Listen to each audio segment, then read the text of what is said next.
My name is Kvalvaag. I'm the new head of the Evaluation Department here at Norad, and it's my pleasure to welcome you all to this seminar today. First of all, I'd like to welcome all our different presenters. We have 4 UN agencies present here today. So there's Juha, Uitto, and Alan Fox, as well as Stan Quinn from the United Nations Development Program, or the UNDP.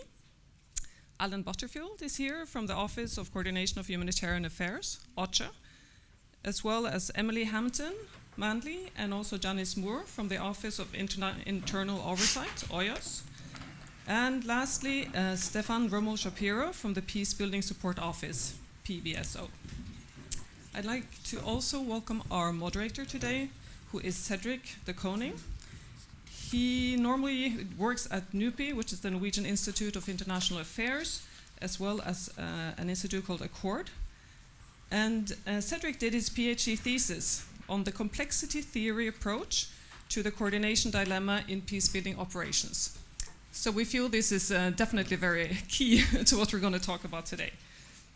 I'd also like to welcome all the other participants here today. We look forward to some fruitful discussions. First, a few words about the purpose and the background of this seminar. This seminar is organized as a joint effort between our Evaluation Department at Norad, together with the UNDP Evaluation Office.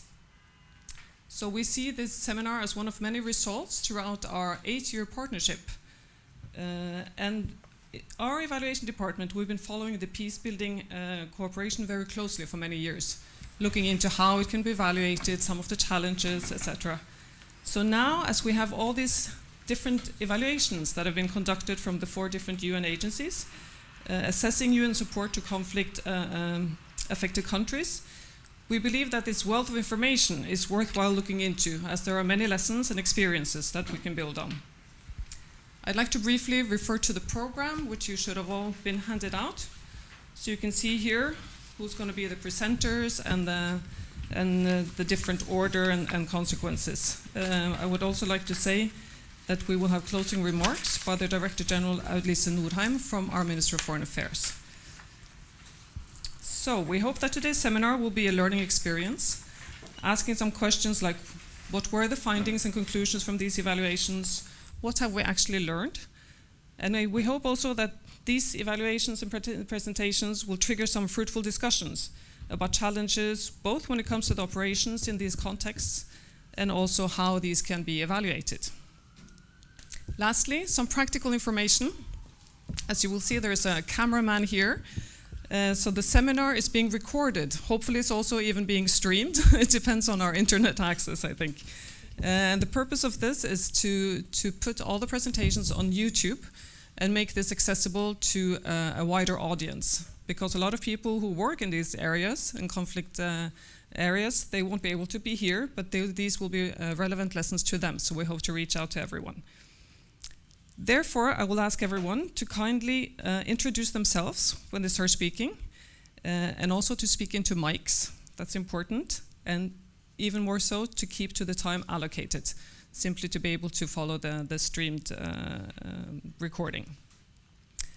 We've handed out, in addition to the program and the presentations, you should also find this DAC guideline on evaluating peacebuilding activities in settings of conflict and fragility. I just wanted to mention it because we see this as a very useful tool and recommend it for evaluators working with conflict areas. Then one last practical comment. There's a coffee break at 10:20 or 20 past 10, and there will be a light lunch at noon. So, before I give the floor to Cedric, let me just also thank Beate Bull, and together with Kjersti Løken, who's made all these great preparations for us to come together today for this seminar. Cedric, I hereby give the floor to you.